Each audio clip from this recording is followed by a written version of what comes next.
Hi everyone, it's week one of the Melbourne Marathon running update, and week one's unfortunately been a little slow to come out, as I'm not sure if you can tell, but I'm a little under the weather at the moment. Unfortunately, the past week has been plagued with a couple of issues. One, first and foremost, getting sick the last couple of days meant I missed my very first week long run. I'm hoping to squeeze that in to make up for it in the next couple of days. The other issue has been a little bit of motivation. Coming off the back of the Gold Coast Marathon, I have suffered a little bit in my motivation. What do I mean by that? Well, last Sunday was my first run back, and I ran for about an hour and a half, and it was pretty good, but I still felt a bit sore.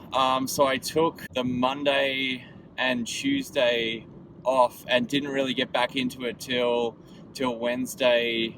But then I ran Wednesday an easy run, which was pretty good. Felt a lot better, and then I ran the Thursday, my first interval session, which I was not looking forward to. And I wanted to talk to you a little bit about that because I suffered a mental battle, really, to get out there. It was cold. It was late. I didn't leave work till late. And I really did not want to exercise in the morning. So I left it till the evening to go for my run, and that was kind of a bad move because, as I said, I got stuck at work, and so I really didn't feel like heading out for my interval training at what was eventually 8 o'clock at night. But I thought I might give it a run, pardon the pun, and so I kind of, after battling a number of times the decision to go home and just keep driving versus getting out and going for my run, I decided, thankfully, to just pull the trigger and put my running gear on, throw my beanie on, and put my throw the music in my ears and just get out there. And I'm glad I did. It really speaks to my motivation at the moment, I suppose, and also to what I really need to do, which is to get up early and run early in the morning. My schedule's pretty tight at the moment, so I really need to, if I'm going to make this marathon training and make a good go of it, then I really need to get up early and train in the mornings and make sure that I'm therefore in control of my day by doing that, as opposed to leaving it to the evening session. I much prefer to run in the evening from a physiological point of view. I feel most at home running in the evening. However, a lot of the times the evening sessions get delayed because of work or because of family or because of, situations that I can't control, and therefore I really need to stick to running in the morning. So so that was a big lesson for me. And then I backed up Friday late evening. So instead of having beers on a Friday night, I dragged myself out into the cold, which I was quite proud of, and got out there for an easy run following the interval run. I had planned to run a quick park run on Saturday morning, but that did not happen as I started to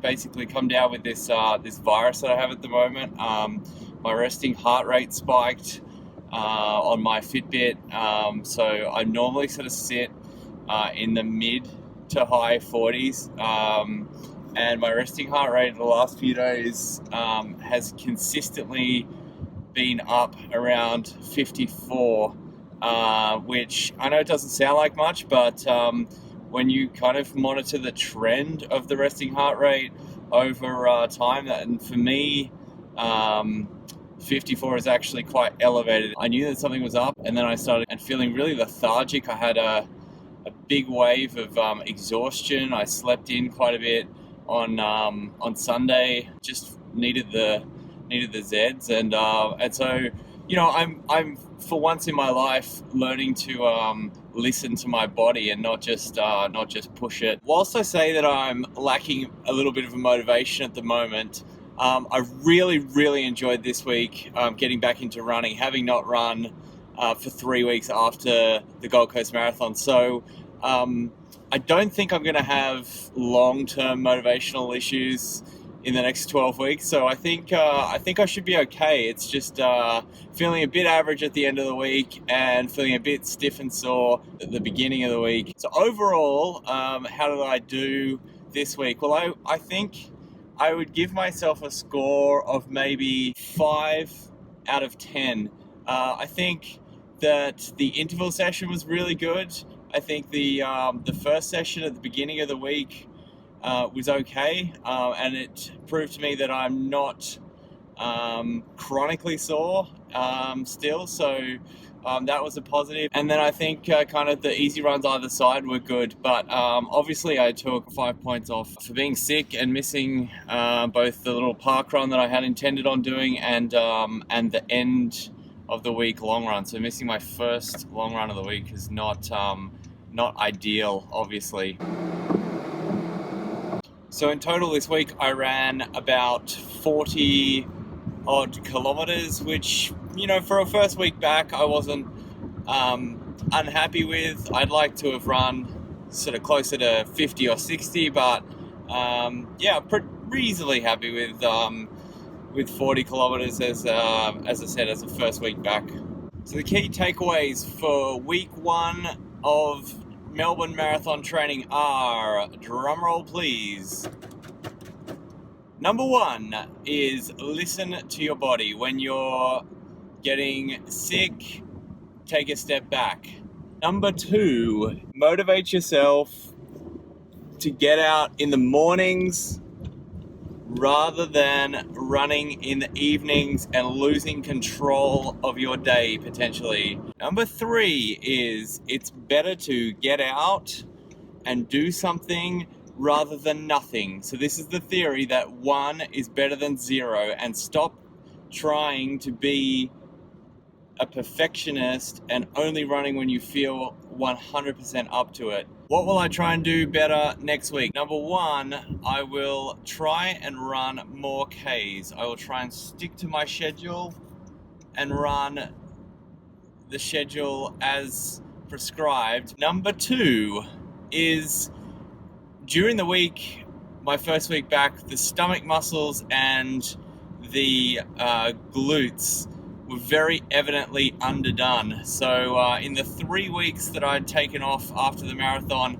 I really didn't do any level of strength training. So week 2, the focus is on resuming strength training, doing my glute bridges, doing my stomach muscle training with my ab roller wheel, and various other oblique exercises and glute strengthening exercises as well, so that I could really maintain that tall shape and strong running form when I get back out there and do more Ks, and also to prevent injury. Ramping up back into more Ks, I really want to be careful that I don't overdo it straight away and injure myself.